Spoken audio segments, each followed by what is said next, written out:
It's that time again. The annual conference of the American Society of Ag Consultants, otherwise known as ASAC, is going to be held in Fort Myers, Florida, this November 4th and 5th.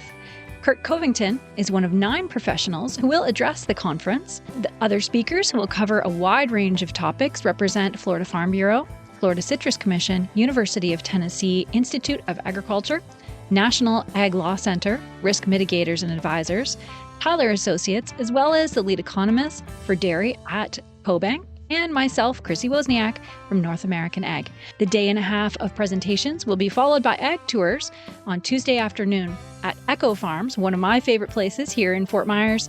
Attendees will experience farming at its most creative, with unique demonstrations, plants, and techniques being used to help farmers and urban gardeners in developing countries.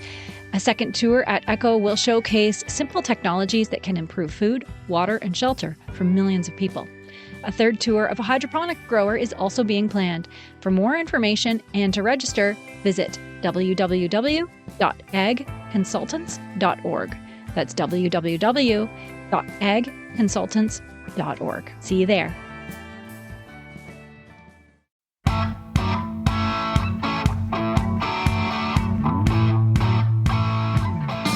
And welcome to the North American Ag Spotlight. I'm Chrissy Wozniak. Joining me today are 2 people from the company that offers the premier feed storage solution for forage producers and cattle operations. Ag-Bag has developed the ideal environment for preserving high-quality feed. From the great state of Wisconsin, my favorite place to eat, I'd like to welcome Randy Clark, owner, and Taylor Weisensel, National Sales and Marketing Manager of Ag-Bag by RCI. Welcome, Randy and Taylor, and thank you so much for being here. Thank you. Thank you.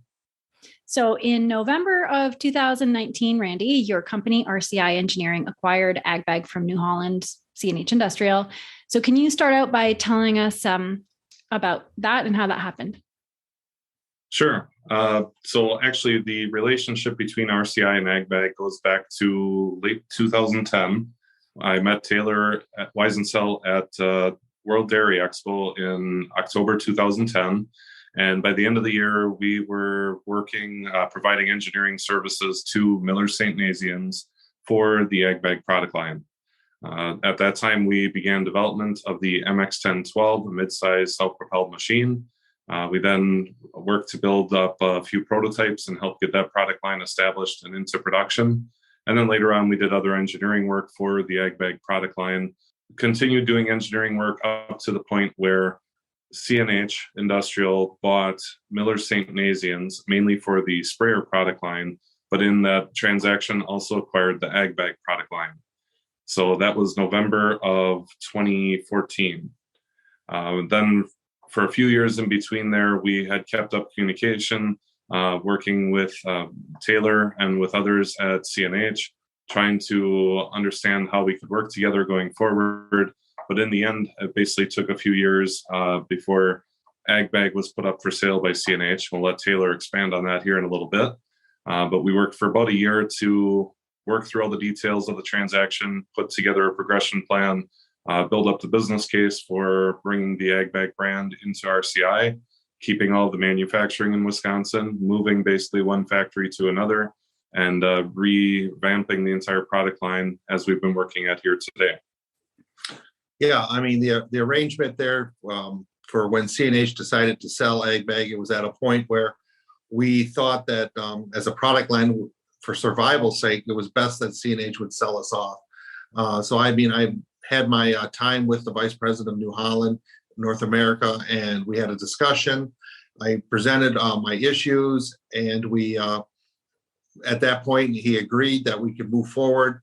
I worked with the mergers and acquisition department at CNH, and we went out and presented Ag-Bag to 4 prospective companies. And when we got all said and done, RCI was the best candidate for selling the product line to and moving forward.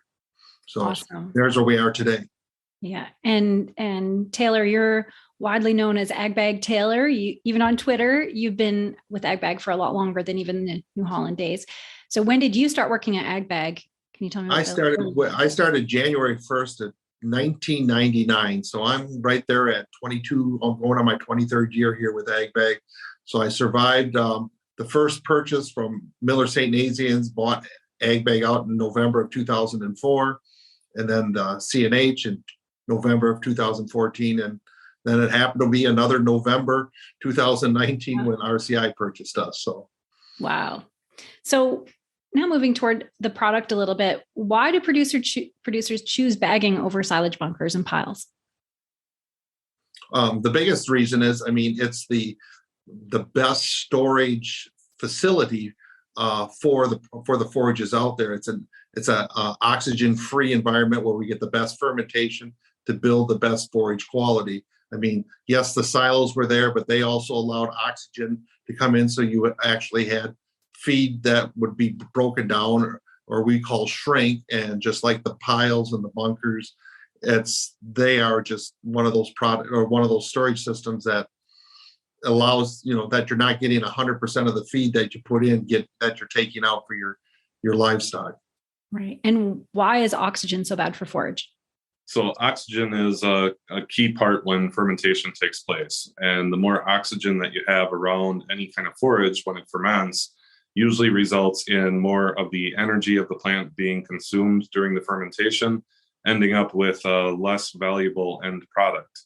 So if we can have anaerobic fermentation, so fermentation without the presence of oxygen, we end up with a lower lactic acid, a lower pH quicker, cooler temps, and we will end up with a better finished product, a better fermented feed for the cattle. Great. But what happens if the bag gets damaged? Well, we have to fix it. Be it that we use a bag tape, or the biggest thing is we want to get it sealed up as soon as we can. Or if it's a catastrophe, we just ended up rebagging it and sticking it in another new bag right away. If something like that would happen, let's say, amount of hail damage or tornadoes or whatever that, just rip the bag apart, we will rebag it immediately.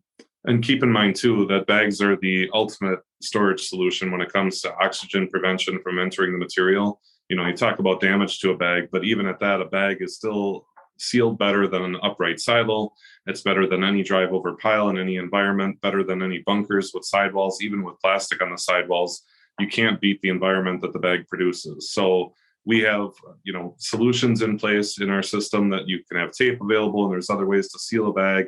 The critical thing is just to keep the moisture out, keep the oxygen out as best that you can, as quick as you can, but it's easily repaired as opposed to, say, climbing over a pile with tires and plastic up 40 feet in the air and having to move tires to fix areas impacted by hail, or replace a roof on a silo after a storm.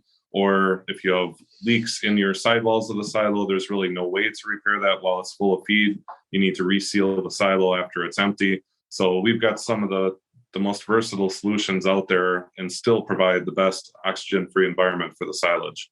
Yeah, that's awesome. And aside from the traditional types of forage that you store, what are some other crops that have used your system? Well, we've pretty much stuck everything in a bag. We've done everything from orange peels to sawdust to chopped straw to a distiller's grains, hemp. We've done it all. So, and what size tunnels do you offer? Is there only one size? No, we have a multiple. We've always had the 8-foot tunnel, 9-foot, 10-foot, 12-foot.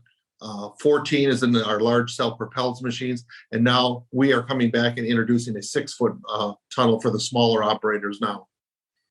Nice. And how many tons per hour can you typically handle? And well, we're able, capacity depending on the machine. Our goal is always to try to keep up to the self-propelled choppers. But the limiting factor is how good a guy can back a truck in or drive a wagon. So, but we can do 100 ton an hour, no problem. Wow. And most of your models are, sorry, go ahead, Randy. I was just going to add to that. And even on the self-propelled models, we typically count how many self-propelled forage harvesters we can keep up with. Mm-hmm. In our self-propelled model, we can keep up with at least 2 self-propelled forage harvesters. In some cases, depending on haul distance and everything else, even 3 units we've seen. Correct. The pull type baggers, it's all dependent on operators. Typically a 20-ton wagon will empty in just a couple of minutes. So for those operators, a lot of times we see that the forage box that they're using is a limitation.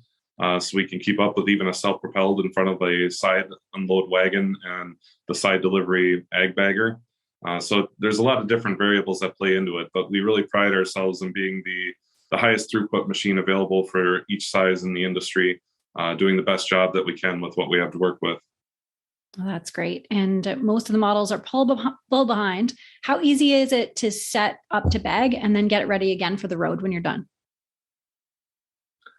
I mean, really, the basic setup of you pull into a farm operation with one of our pull type side conveyor machines, you'll be able to get yourself set up within 15 minutes, 20 minutes, getting the bag hung on the machine and getting the machine out of transport position and into bagging position. Time is, if you got more helpers, it makes it a lot quicker, but an individual person is able to do it and get things done. And that's been a big focus of ours with these new models going into production. The transportability has been a big part of our story to make it easier to use as a rental unit with the new models that we've come out with the T-Series, to make it quicker, safer, and easier for the operator to switch over from pulling behind a pickup to unloading a wagon into it. Nice. And you offer the self-propelled model as well, you said, right? Yes. I mean, and that one is, pulling it into the feed lot and, just really within 15 minutes have the bag hung on the machine and you're able to start bagging. So, I mean, that's a really quick operation there. That's great. And you released a new machine this year. So what's new with this model? I'll let Randy go.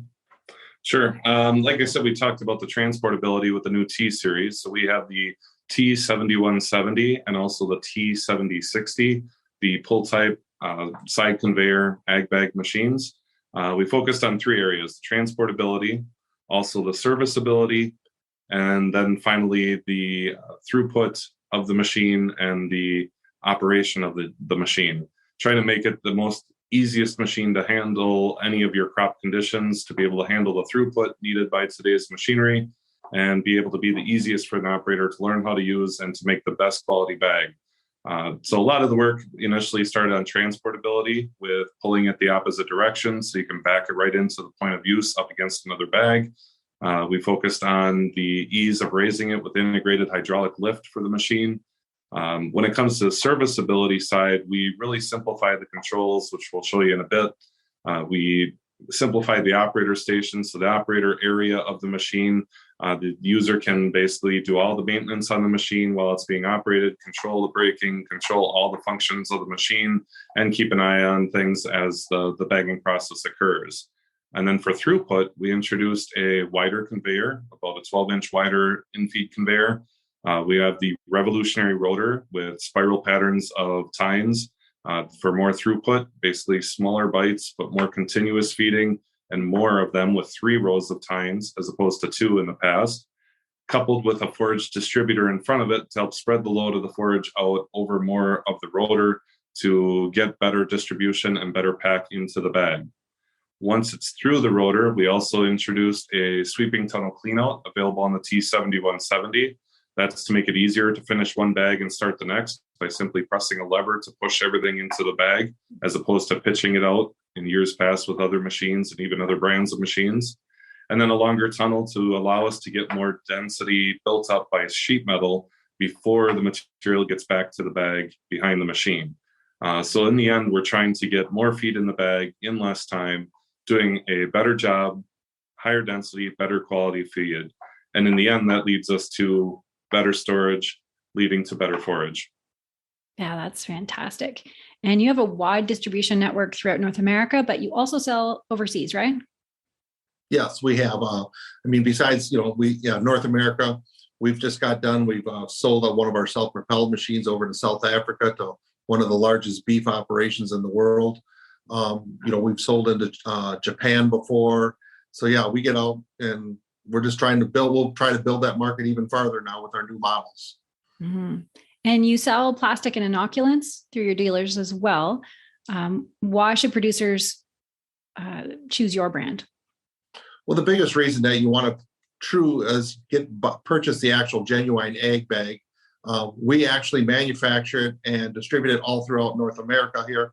compared to our competing plastics, they're from foreign countries. So if you're really in the U.S., it's better to buy a U.S. made product. But we do have the best plastic. I mean, it has the best dart tests, puncture resistance, flexibility, tensile strength. Warranty claims on our plastic are just minimal out of all the millions of pounds of plastic that we do sell. Wow, that's great. And then, so what about the supply chain over the last couple of years? How has it affected your business? It's a good question. Not a very simple answer because it's a very complex situation.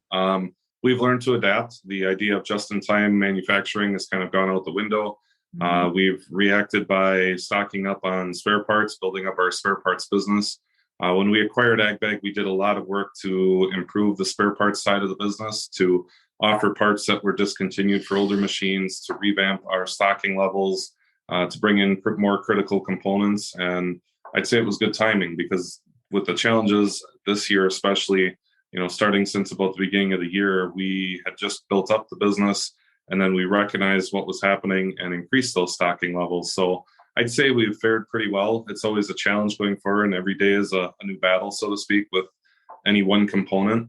Going into production, it's led to some challenges along the way, but we just keep working through it, working with our suppliers and looking at the big picture, not just worried about what we're doing, today and tomorrow, but looking at the next 6 months. And, we're already planning out to 2023, and we're about to start planning into 2024 to ensure that we keep our supply chain in progress and moving so that we can continue to produce machines, support customers, and provide that best-in-class business service that we think that our customers expect from us. That's awesome. That's pretty smart, I would say, right now. And we've all had a crazy couple of years. What do you think producers should be paying attention to as we approach the new year, or as we're into the new year? I mean, for producers, the biggest thing is they have to be looking at their costs and the return on their investments. Like with us, we know in the dairy industry, the feed is their highest expenditure on the farm. And for us, if you're sticking so many tons of feed in a bag, you're going to get that feed back out. And compared to we'll call it our competitions, like the pile of feed, where they're having shrinks of 10, 15, 20%, well, at $50 a ton, that's a lot of money that the farmers are just wasting and not getting a return on their investment because they don't have it. It disappears in the shrink factor. Mm-hmm. So, I mean, that's the key in the production is they've got to look at their costs and labor costs. I mean, a lot of the operators out there, they don't even know what their cost is to cover a pile of feed and throw the tires on it to try to keep it, they're trying to make it oxygen free, but they can't. So I think that's the key, is that they really should understand their numbers more. Yeah, absolutely. I definitely agree with that. And where can people find you if they want more information? So we can be reached basically by, number one, going to our website, agbag.com. You can find a dealer locator on the website, so you can find your local Ag-Bag dealer. We continue to grow our dealer network as well, adding dealers in areas where we have not had good exposure before. You can also find us at various farm shows throughout the country, mainly in dairy and beef country, namely the National Farm Machinery Show, World Ag Expo in California, the U.S. Custom Harvesters Convention, World Dairy Expo, Farm Technology Days in Wisconsin, Ag Progress Days, and many more listed on our website. Also, feel free to give us a call here at the factory anytime. The number here is 800-334-7432. Wonderful. And we're actually headed out to World Ag Expo next month. We're partnering on a cool promotion, North American Ag and Ag-Bag. So to all of our listeners, if you're planning on coming out to Tulare this year, be sure to stop by and say hi. We'll be doing raffles throughout the show, and we have some pretty awesome prizes lined up too. Yeah, so I heard you also recently won an award. Yeah, we're pretty excited about it. We just found out we won a 2022 AE50 award for the T-Series Ag-Bagger design. We're pretty excited about it here. We put a lot of work into it to really listen to what customers were saying, understanding what they were needing, not even the things they were saying, but what they needed, and implement those improvements to the machine. And we're being recognized in February in Louisville for that achievement, but it's a pretty big day for us. That's really cool.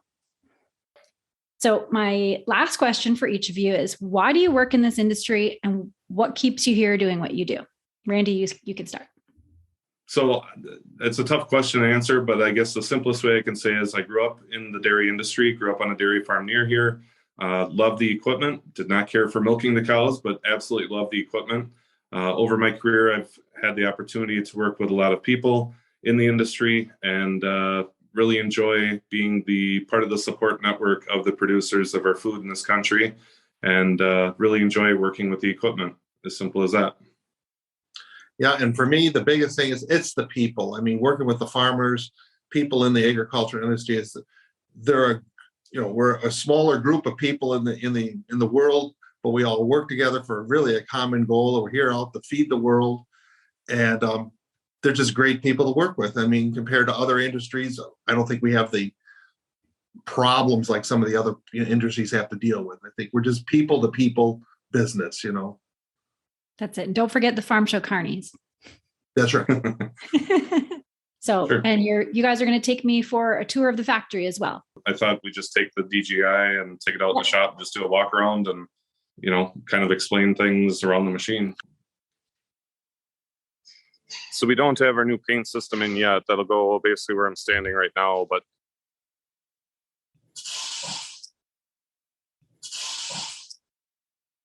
we'll walk over here to one of the big rotors that we've got welded up for self-propelled right now.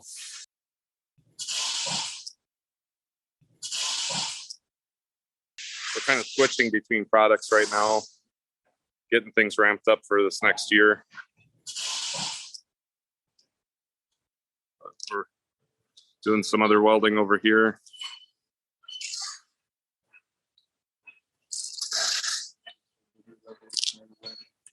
Yeah, no, those are old ones. So got a lot of spare parts in the shop right now that we're working through, building up stock for next year, basically. We're doing our annual maintenance on machines and everything down here. So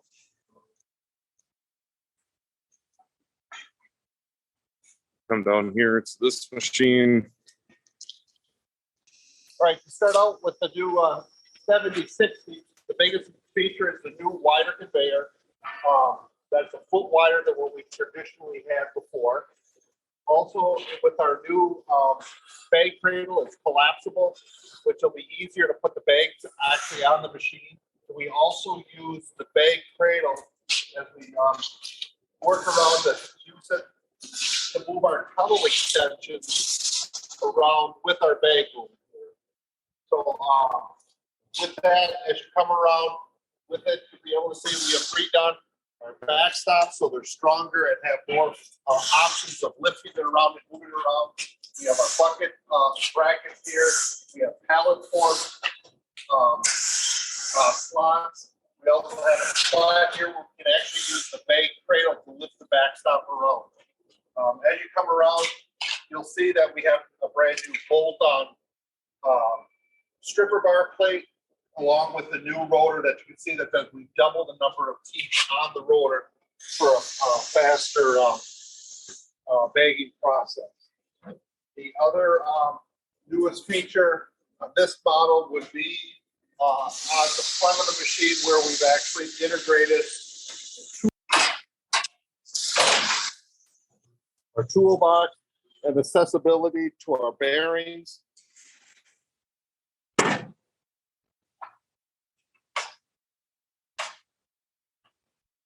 We've made our hydraulic tank external, so we have a better cooling, higher volume than we had in the past. We have access.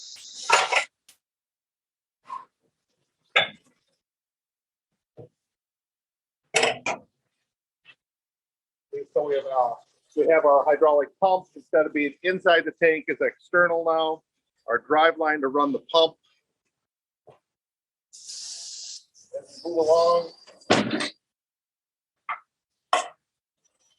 See, when we talked about our new operator station, to be able to run the conveyor from here, they're lifting the conveyor up and down and running the conveyor up and down and run the conveyor on and the cable drums. And the rewind. And you'll be able to use it for a rewind to the cable drum, the big lever. You'll also notice we have access. You can see that we're using our Comer gearbox with our jack shaft over to our drive line with a double 120 chain. That's using an access point to be able to do it. As we discussed earlier, we put in grease bank here so that you're able to do all your greasing from the one location. Wow. Those are really the main features of the new model. Along with inside, you'll be able to see our forage distributor along with the revolutionary rotor. That's awesome. And to any of the people listening on podcast, if you go to YouTube or Rumble, you can watch the video of the walk around as well. Well, thank you so much for joining me today. Thanks to all who are watching or listening. If you want more information, all the links are provided in the show notes below. Don't forget to subscribe to North American Ag Spotlight on YouTube, Rumble channels, and the podcast is available on Spotify, Apple, Stitcher, Amazon, or wherever you listen to podcasts. And have a great day.